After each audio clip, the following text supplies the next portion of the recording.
बच्चों, are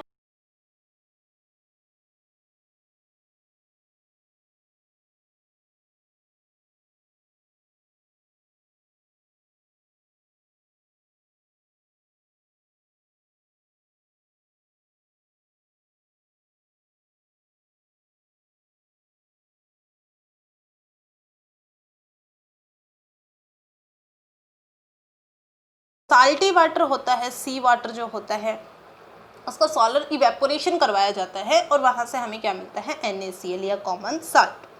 properties की अगर हम बात करें, एक वाइट सॉलिड होता है, मेल्टिंग पॉइंट जो है इसका -1081 केल्विन, हाईली सॉल्युबल होता है ये वाटर में और आयोनाइज भी होता है एक्वस सॉल्यूशन में, कि NaCl जो है वो Na पॉजिटिव और Cl नेगेटिव में ब्रेक हो जाता है।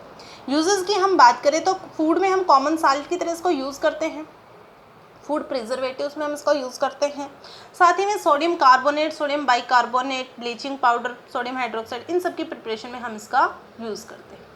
इसके बाद अभी मेरे पास एक क्वेश्चन आता है कि जब NaCl की फॉर्मेशन की जाती है उस दौरान उसमें कुछ इम्प्योरिटीज़ होती है, वो कौन सी इम्प्योरिटीज़ होती है? तो देखो वो इम्प्योरिटीज़ अगर हम बात करें इम्प्योरिटीज़ की तो मैग्नीशियम क्लोराइड, कैल्शियम क्लोराइड, ये सब उसमें इम्प्योरिटीज़ पाई जाती है। फिर इसने पूछा है कि भाई हम उसको कैसे रिमूव कर सकते हैं। तो देखो इन इम्प्योरिटीज़ को रिमूव करने के लिए जो सैचुरेटेड इम्प्योर NaCl जो हमारे पास होता है उसमें HCl गैस को पास करवाया जाता है। तो क्या होता है कि जो NaCl है, जो प्योर NaCl है, वो कंटेनर का जो बॉटम पार्ट है वहाँ पर क्या हो जाता है, वहाँ पर इकट्ठा हो जाता है। ठीक है, सेकेंड हम बात कर लेते हैं NaOH, जिसका केमिकल नेम है सोडियम हाइड्रोक्साइड और कॉमन नेम है कास्टिक सोडा। प्रिपरेशन इसकी होती है by electrolysis of aqueous solution of NaCl। NaCl का इलेक्ट्रोलाइसिस करवाया जाता है एक्वस सॉल्यूशन का। देखो NaCl की हम बात करते हैं तो दो आयंस में ब्रेक हो जाता है, Na पॉजिटिव Cl नेगेटिव, ऐसे ही H positive OH negative water break हो जाता है। तो अभी अगर हम रिएक्शन की बात करें तो देखो NaCl के दो मॉलिक्यूल है, वाटर के दो मॉलिक्यूल के साथ जब हम रिएक्ट करवाते हैं तो हमें सॉल्यूशन की फॉर्म में क्या मिलता है, NaOH। ठीक है, प्लस जो कैथोड है, देखो ये हमारे पास एक कैथोड है, ठीक है, और एक एनोड है। कैथोड की तरफ कौन अट्रैक्ट होगा, नेगेटिव की तरफ कौन अट्रैक्ट होगा, पॉजिटिव। ठीक है ना, तो पॉजिटिव कौन है, H पॉजिटिव, ये हमें यहाँ पर मिलेगा। भाई ये दोनों तो कंबाइंड हो ही गए, बच गए कौन, Cl नेगेटिव और H पॉजिटिव। पॉजिटिव किसकी तरफ, नेगेटिव की तरफ। अभी नेगेटिव जो है वो किसकी तरफ, पॉजिटिव की तरफ, ऑपोजिट अट्रैक्शन। ठीक है ना, तो यहाँ से हमें कैथोड पर तो क्या मिलती है, हाइड्रोजन गैस रिलीज होती है। ठीक है ना, और एनोड पर क्लोरीन गैस रिलीज होती हुई मिलती है। प्रॉपर्टीज़ की बात करें तो ये एक वाइट सिल्क सब्सटेंस होता है। मेल्टिंग पॉइंट जिसका होता है वो होता है 591 केल्विन। वाटर में बहुत इजीली डिजॉल्व होता है। ठीक है, एक बेस की तरह ये एक्ट करता है और हाइग्रोस्कोपिक होता है ये नेचर में। यूजेस की वहीं पर हम बात करें तो सॉप फॉर्मेशन में यूज़ किया जाता है NaOH। ठीक है, और इसके बाद क्लॉथ और टेक्सटाइल जो इंडस्ट्री है उनमें यूज़ किया जाता है, पेट्रोलियम प्यूरिफिकेशन में, और एज अ लैब रिएजेंट भी इसको यूज़ किया जाता है। उसके बाद थर्ड हम बात करते हैं, हमारे पास है CaOCl2, जिसका कॉमन नेम बेटा होता है ब्लीचिंग पाउडर, बहुत सुना होगा आपने। केमिकल नेम की बात करें तो कैल्शियम ऑक्सीक्लोराइड। प्रिपरेशन इसकी होती है कैल्शियम हाइड्रोक्साइड और क्लोरीन की रिएक्शन के साथ। तो देखो कैल्शियम हाइड्रोक्साइड और क्लोरीन को जब रिएक्ट करवाया जाता है, कैल्शियम हाइड्रोक्साइड को हम स्लेक लाइम भी बोलते हैं, कि रिएक्शन करवाई जाती है तो हमें यहाँ से क्या ऑब्टेन होता है, हमें यहाँ से ऑब्टेन होता है ब्लीचिंग पाउडर या बोल दे calcium oxychloride plus water release होता है।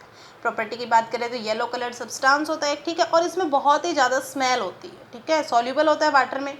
रिएक्शन देखो एसिड के साथ कैसे रिएक्शन करता है कि अगर हम HCl के साथ रिएक्ट करवाते हैं तो हमें क्या मिलता है, CaCl2 कैल्शियम क्लोराइड। ठीक है, और साथ ही में वाटर रिलीज होता है और हमें क्लोरीन गैस मिलती है।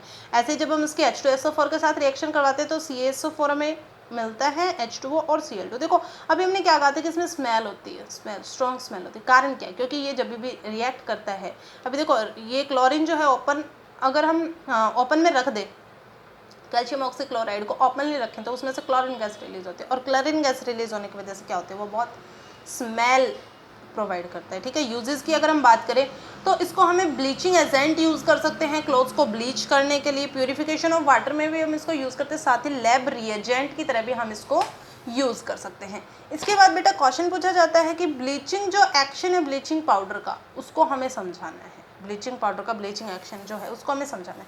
तो देखो जो CaOCl2 है, कैल्शियम ऑक्सीक्लोराइड, वो क्या किया जाता है, कैसे क्यों यूज़ किया जाता है कि कोई सब्सटेंस उसमें से कलर रिमूव करने के लिए, मतलब उस सब्सटेंस को कलरलेस बनाने के लिए हम उसका यूज़ करते हैं, इसी वजह से हम उसको ब्लीचिंग पाउडर भी बोलते हैं। तो ब्लीचिंग पाउडर जो है वो क्या रिलीज़ करता है, क्लोरीन। क्लोरीन और हाइड्रोजन के अगर हम रिएक्शन करवाते हैं तो हमें 2 मॉलिक्यूल मिलते हैं HCl, ठीक है, प्लस एक मॉलिक्यूल ऑक्सीजन का। ये जो सिंगल मॉलिक्यूल है ऑक्सीजन की, ये हमारा कहलाता है नेसेंट ऑक्सीजन। अब इस नेसेंट ऑक्सीजन अगर हम किसी कलर सब्सटेंस के साथ रिएक्ट करवाएंगे तो वहाँ पर हमें क्या प्रोवाइड होगा, हमें वहाँ पर मिलेगा कलरलेस सब्सटेंस। इस तरह से ब्लीचिंग पाउडर का यूज़ किया जाता है, ब्लीचिंग एक्शन हो गया ये एक तरह से। नेक्स्ट अगर हम बात करें CaSO4 ½ जिसका केमिकल नेम होता है बेटा कैल्शियम सल्फेट हेमीहाइड्रेट, और वहीं पर कॉमन नेम जो कि आपने बहुत सुना है प्लास्टर ऑफ पेरिस, हड्डियाँ तुड़वाते हो तो लगवाते हो ना, वही होता है ये जो प्लास्टर लगाते हैं वही। प्रिपरेशन कैसे की जाती है, जिप्सम को 393 केल्विन पर हीट किया जाता है। अभी आपको एक बात हमेशा याद रखनी है, इसके टेम्परेचर के साथ कोई छिड़कानी नहीं करनी बेटा, एज इट इज इतना ही रखना है 393 केल्विन, ठीक है। जिप्सम जो है CaSO4 2H2O, देखो एक्चुअल में ये रिएक्शन ऐसे होती है, CaSO4 2H2O को 393 केल्विन पर रिएक्ट करवाया जाता है और प्रोडक्ट में हमें क्या मिलता है CaSO4 ½ प्लस ½ रिलीज हो जाता है, ठीक है ना। ये हमारा POP प्लास्टर ऑफ पेरिस। लेकिन इसको बहुत सिंप्लीफाई करने के लिए हम 2 मॉलिक्यूल के साथ रिएक्ट करवा देते हैं। 2 मॉलिक्यूल के साथ अगर हमने करवाया तो POP के 2 मॉलिक्यूल हमें मिलेंगे, प्लस वाटर के हमें यहाँ पर जो ऑब्टेन होंगे 3 मॉलिक्यूल ऑब्टेन होंगे। 2 CaSO4 into ½ calcium sulphate hemihydrate जो हमारा है वो हमारा क्या कहलाता है, वो हमारा कहलाता है POP प्लास्टर ऑफ पेरिस।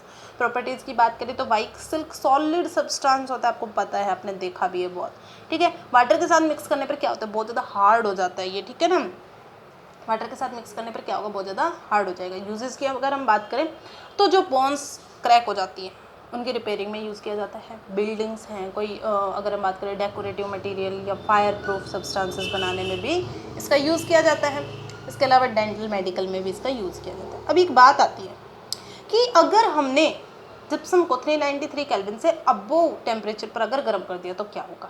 देखो जिप्सम को अगर हमने 393 केल्विन से अबोव टेम्परेचर पर गर्म किया ना, तो उसका जो क्रिस्टलाइन वाटर हम पहले पढ़ चुके हैं। देखो ये जो ट्वाइस ऑफ H2O है, ये क्रिस्टलाइन वाटर, ये क्या होगा, ये कम्प्लीटली रिमूव हो जाएगा।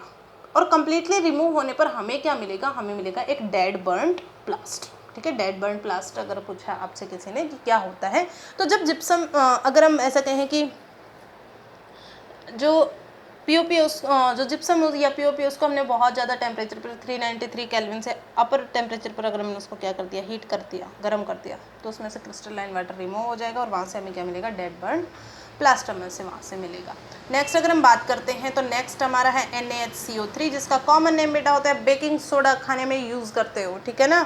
और केमिकल नेम क्या होता है, सोडियम बाइकार्बोनेट, या आप बोल सकते हो sodium hydrogen carbonate. Preparation reaction अगर हम देखें तो हमें क्या करना होता है, देखो सोडियम क्लोराइड, वाटर ले लो, कार्बन डाइऑक्साइड और अमोनिया, इन सबको रिएक्ट करवा दो।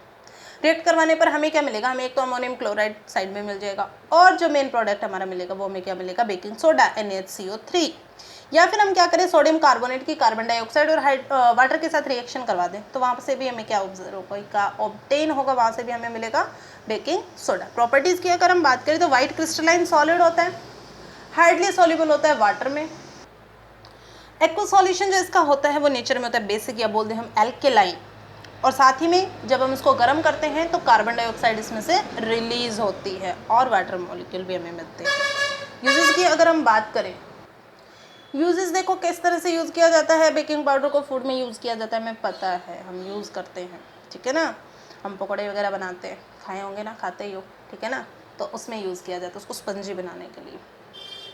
कैसे बनता है स्पंजी, कि जब बेकिंग सोडा जो है ना वो क्या करता है, जो कार्बन डाइऑक्साइड है ना उसको निकाल देता है मॉलिक्यूल में से, तो स्पेस जो फ्री हो जाता है ना, उसी वजह से जो हम बात कर रहे हैं किसी भी चीज़ की वो स्पंजी हो जाती है, ठीक है ना। साथ ही में हमने अभी बोला कि इसकी नेचर जो होती है बेसिक होती है, बेसिक होने की वजह से हम इसको एंटासिड की टाइप यूज़ कर सकते हैं, फायर एक्सटिंग्विशर्स में हम इसका यूज़ करते हैं, माइल्ड एंटीसेप्टिक की तरह यूज़ कर सकते हैं। बहुत प्रॉपरली तो ये वर्क नहीं करता, लेकिन फिर भी कुछ हद तक हमें वहाँ पर राहत मिल सकती है। लैब रिएजेंट की तरह यूज़ करते हैं। साथ ही में सोडा वाटर की फॉर्मेशन की जाती है, आपने कभी देखा होगा सोडा वाटर को जब खोलते, वाटर को खोलते उसमें से बहुत सारी कार्बन डाइऑक्साइड रिलीज होती है, ठीक है। नेक्स्ट जो हमारा Na2CO3 10H2O जिसका कॉमन नेम होता है वाशिंग सोडा और केमिकल नेम होता है सोडियम कार्बोनेट डेकाहाइड्रेट।